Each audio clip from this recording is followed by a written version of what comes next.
கோவையில் பெய்த கனமழையால் சாலைகளில் மழைநீர் தேங்கியது. பல இடங்களிலும் போக்குவரத்து பாதிக்கப்பட்டது.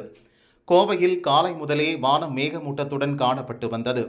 இந்நிலையில் மாலை 4 மணி முதல் பல்வேறு பகுதிகளிலும் கனமழை கொட்டியது.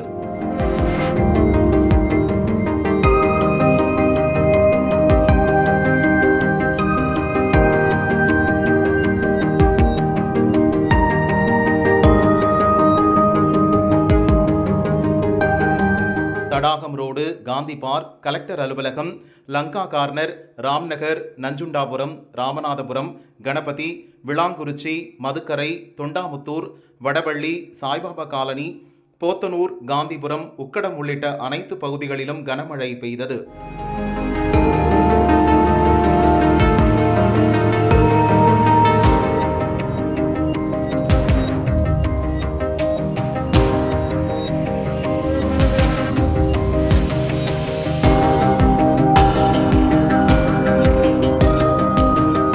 சாலைகளில் மழைநீர் பெருக்கெடுத்து ஓடியது.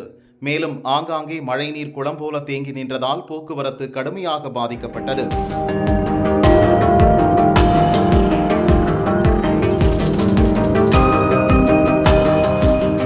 இதையடுத்து வாகனங்கள் மாற்றுப்பாதையில் திருப்பிவிடப்பட்டன.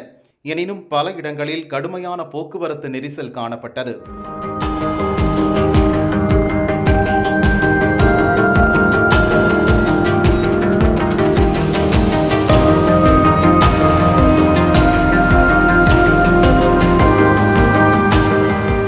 குறிப்பாக சாய்பாபா காலனியில் இருந்து வடகோவை வழியாக ஆர்எஸ்புரம் செல்லும் வழி முழுக்க வாகனங்கள் அணிவகுத்து நின்றன.